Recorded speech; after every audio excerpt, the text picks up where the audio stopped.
Our guest today is Tony Snow. He's a member of the Stoney Nakoda First Nation.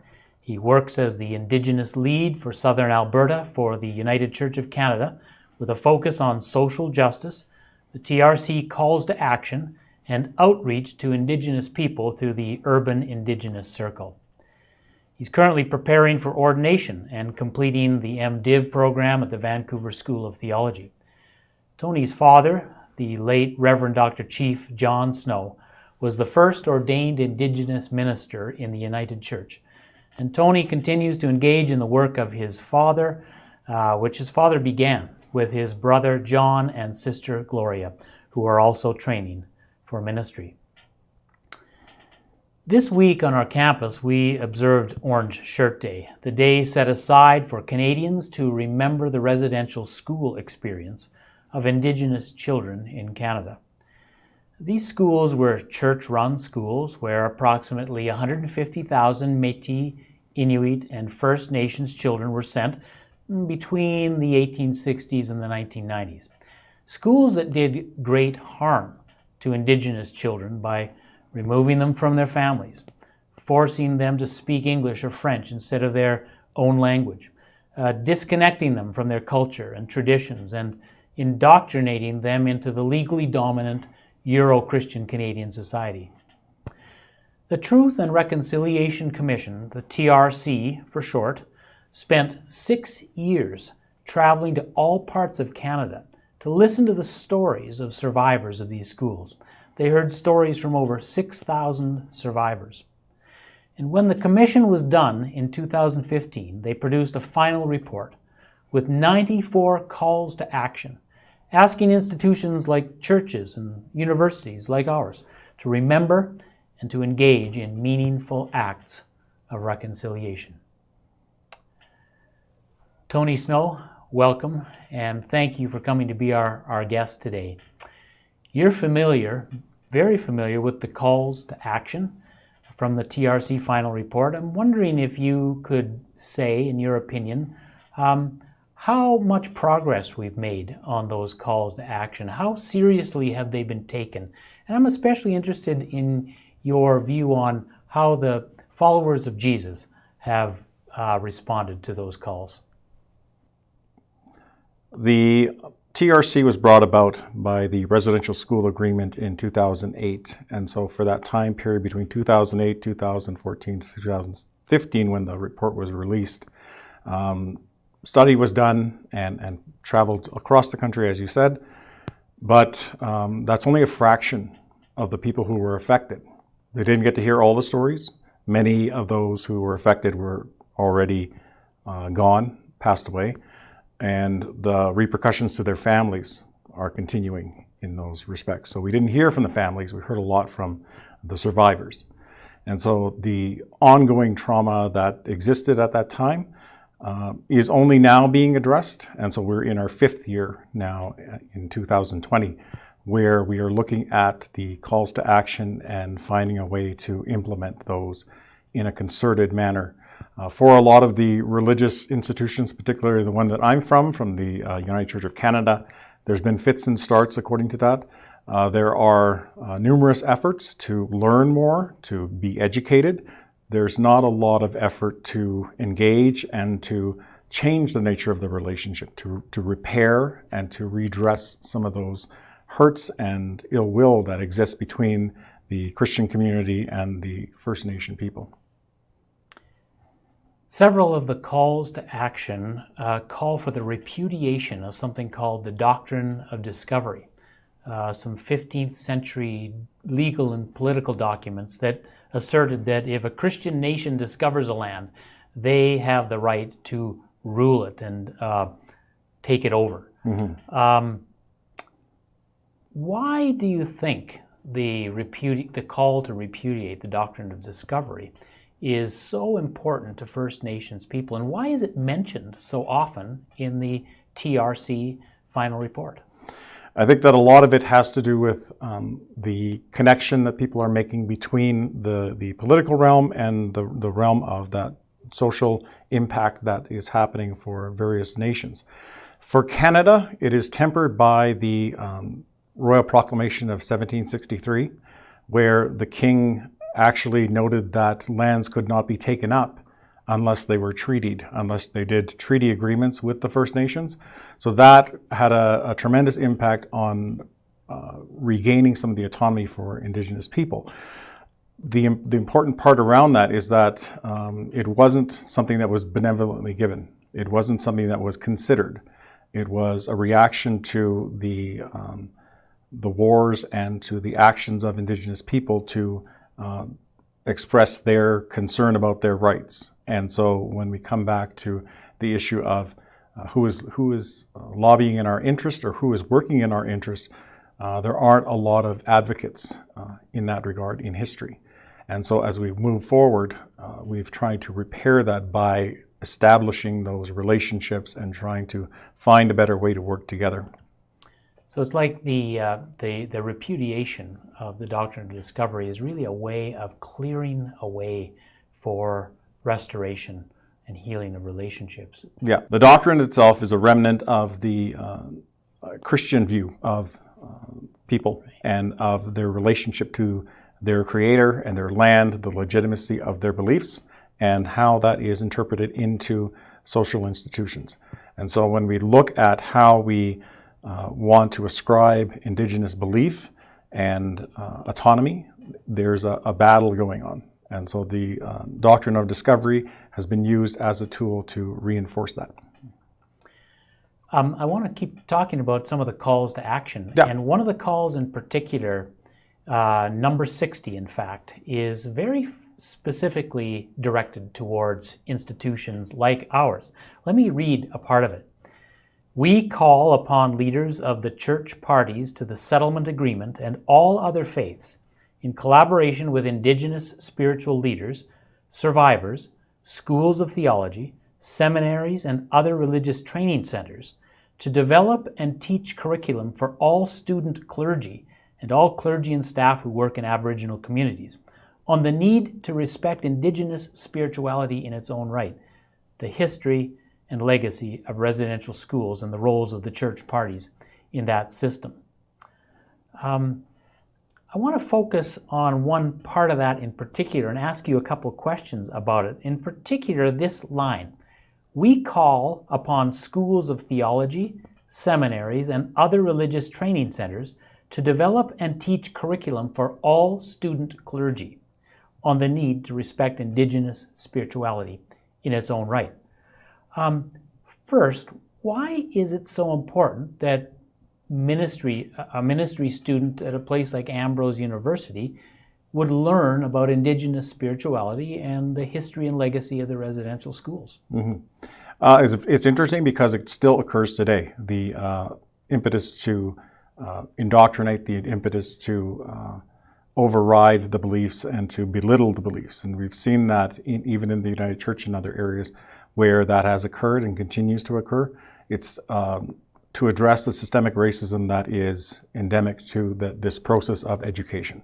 And so as we learn from a Western point of view, all of our theological precepts, all of our training that goes along with it, we are not instructed in the diversification of the experience of Christianity for the Indigenous people.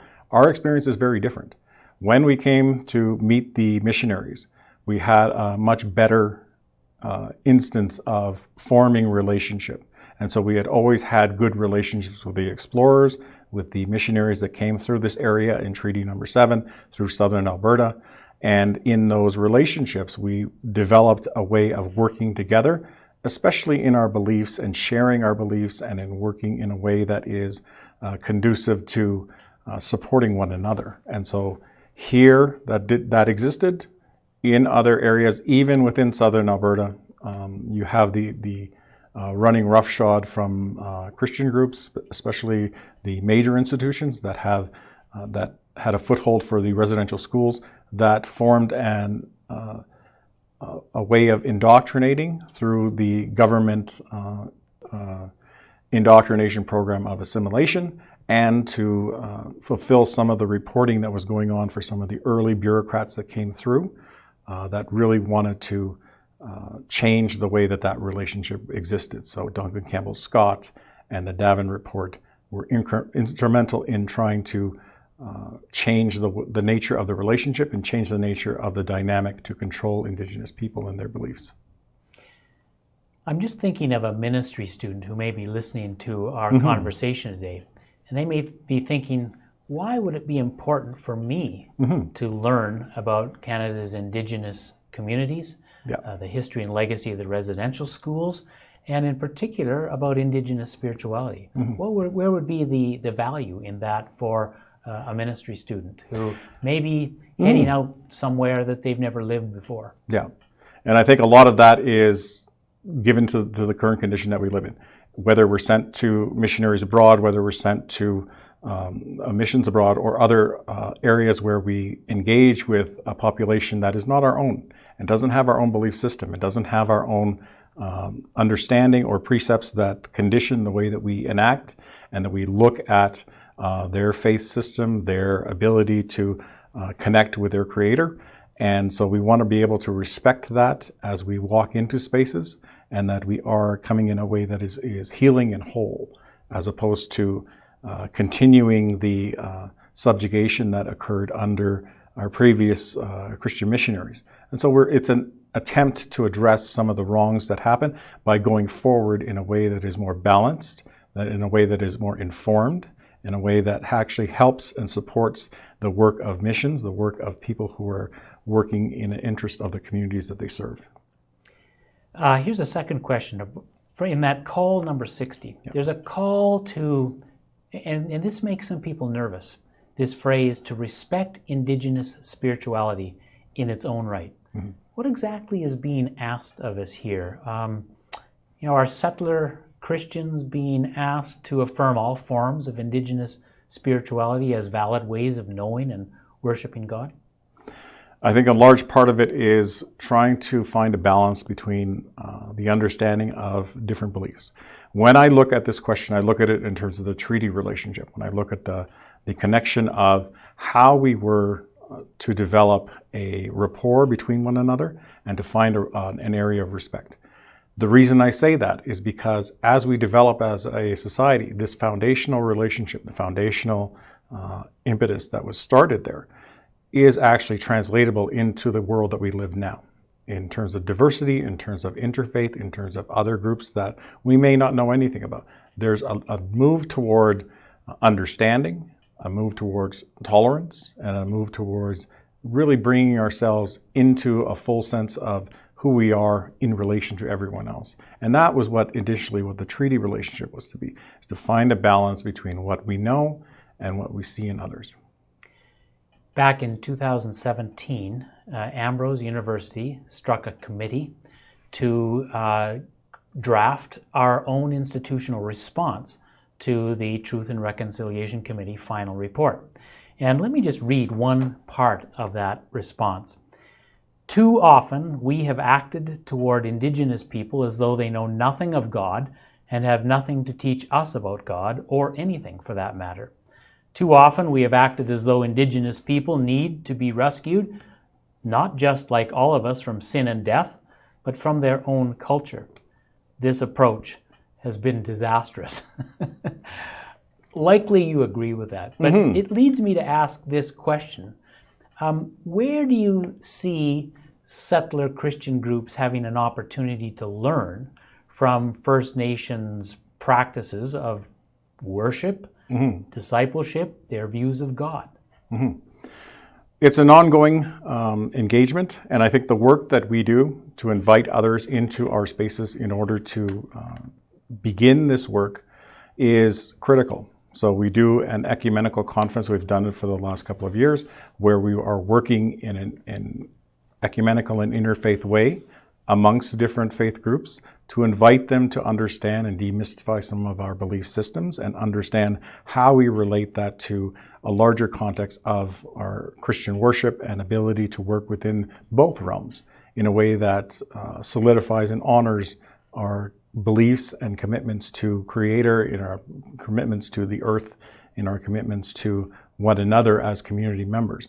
And this is something that began, I think, with the earliest efforts in the 1960s with Bob Thomas, who was a anthropologist who was interested in working in this ecumenical mode and started to develop the ecumenical conference that began in the 1970s.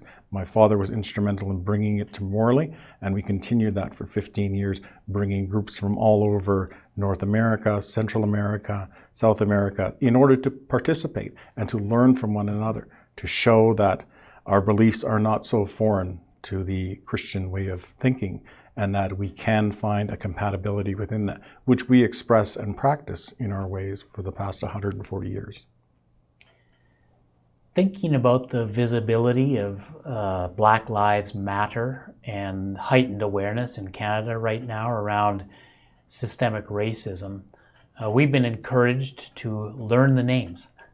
And I think it's probably true that more people in Canada know the names of Breonna Taylor and George Floyd than they do, say, Colton Boushie and Chief Allen Adam. Mm-hmm. So my question to you is, how are you processing these times and assessing things? Is Black Lives Matter helping keep issues of reconciliation with First Nations on the front burner, or is it deflecting things? Or is there a way that the two conversations can be complementary?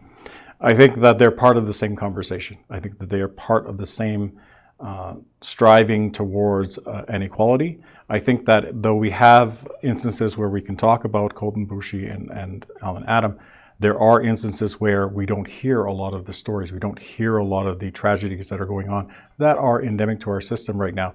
We hold the largest population of incarcerated people. We hold the largest population of homeless and displaced people in our urban centers. And so there's an ongoing struggle for Indigenous people to gain recognition and to actually be seen in our community. So the work that's being done between the Black, Indigenous, and people of color is actually supportive in working to highlight some of the challenges that are found on a systemic level that people have been saying for generations, but have not had any redress until now. Tony, you've mentioned treaty a few times. Treaty defines relationship between nations, but not necessarily between nations. Treaty 7 defines the relationship between you and me. What do we miss if we don't think of our relationships through the lens of treaty? I think the number one thing we miss is history. And the one thing that comes from history, which is our experiences and how we were working together towards something. So when the treaty was signed, there was a great debate before that. Ceremonies happened for weeks. This is true of all the treaties. When they came together, they had to consult with the creator, consult with one another in their own language, and then come to a decision around signing. And so for the Indigenous people all across the country, there was an idea that we are signing this in order to welcome the newcomers, to welcome the new people who will come in. And oftentimes we tend to think that that's just the European people and the people who became Canadians. That was an extension to the world. That was an extension to all, to welcome all. And so as we come to the involvement of many people from many other countries, it's very important to remember that this is part of the treaty story. This is the fulfillment of that treaty story. I want to talk a little bit about the pandemic, the COVID-19 pandemic, and how Canada's Indigenous people are processing and experiencing this time. I recently came across something very interesting written by Bishop Mark MacDonald, the Anglican Bishop for Indigenous Peoples in North America. And he said that elders in many communities prophesied this pandemic. People who were then in their 80s and 90s had a strong sense that the world had gotten out of balance. And they said, a time will come when everything will shut down. People won't be able to move from place to place. And I'm just wondering if you've sensed this same kind of processing, this experience of the current pandemic as perhaps a memory or conjuring memories of past pandemics and the trauma of those hurts and pains. Mm-hmm. There's a lot of trepidation around it because things work in cycles. And when we talk about our elders and the way that they think, the way that our systems work, the way that our belief systems, our cultural systems, our spiritual systems work, it's all about these cycles. and the cycles are repeating in different ways. And so we see the connections from that. And as we look at what was happening with the burgeoning of our communities, the exploitation of our resources, and the rampant development that goes on, there's an endpoint that is necessary to that, because the world, the earth, cannot manage all of that. And so as we turn back and look at where are the breaking points, where are the challenges that we are not addressing? The oceans were clogged up, and the forests are burning, and the pollution is rampant in all of our communities. And suddenly we realize that there's a need for balance. And so the elders at that point, looking into the future of where these thinkings go, is actually a response to how we are living today, how that environmentally is impacting our livelihood, and the impact to our environment as it exists. Because things have changed rapidly. Things have changed in our lifetime. And things have changed in terms of the loss of species, the loss of habitat. You look at the polar bears in the north. You look at some of the issues that are ever encroaching for Indigenous people. And there's a response. And that response is always trying to find a way to understand. And for Indigenous people, especially around times of COVID, there is that idea that we have been here before. We have gone through this before with the Spanish flu, with the smallpox, with other epidemics, and even social and cultural epidemics of the opioid crisis and other instances where those have disproportionately affected our people, and no one was listening.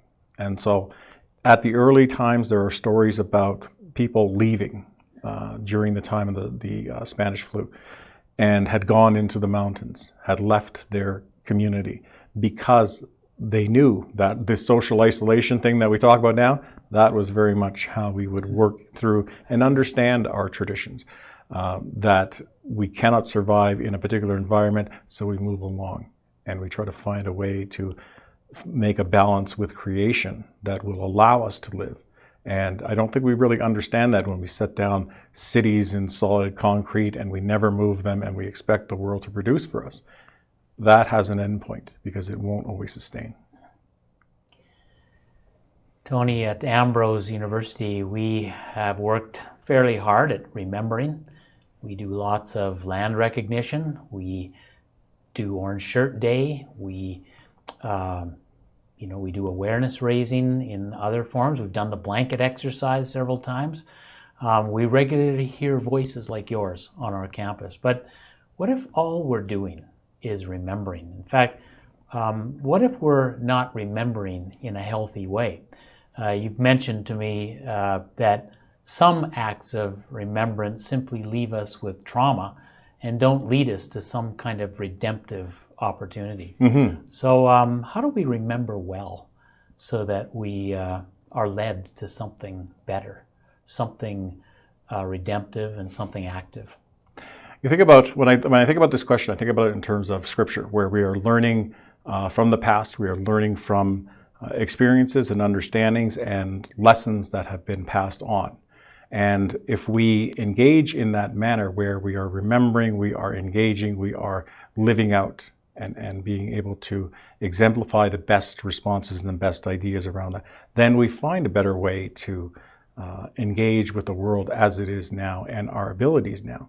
We have a much different society than we had 100 years ago, 200 years ago. We look today at some of those challenges and what we can do about it in terms of our technology, in terms of our relationships, in terms of our will to move together and be a more global community. So that is, I think, one of the strong impulses to move us away from just hearing, but to actively listen and engage and respond, because that is the necessary step in order for us to actually live out our Christian faith. Christ did not set us here to listen solely and to attend the churches and be there to observe. He was calling people to action. He was calling people for a different way of relating and a different way of being in the world that respects the Creator, it respects God, the Father, it respects the land, it respects where we are, and it respects one another. And so as we move through creation, as we move through that story, as we connect to the knowledge that we find along the way, it's important that we embody that, we take that in, and we start to remember, for good reason, the things that we want to pass on from where we are today. How can we move beyond remembrance to repentance and reconciliation? What's it going to look like for Ambrose University to be doing reconciliation? What more can we be doing? I'd be interested to hear any suggestions you have. I think it's interesting in some of the work that I've done in and around the city and in the region, meeting certain people that have experience on my reserve and other areas, coming from different faith traditions and coming from different denominations. And so some of their experiences and some of their questioning around why they're doing what they're doing and how this is impacting the community really, to me, is a new question, because it's triggering into what is the effect.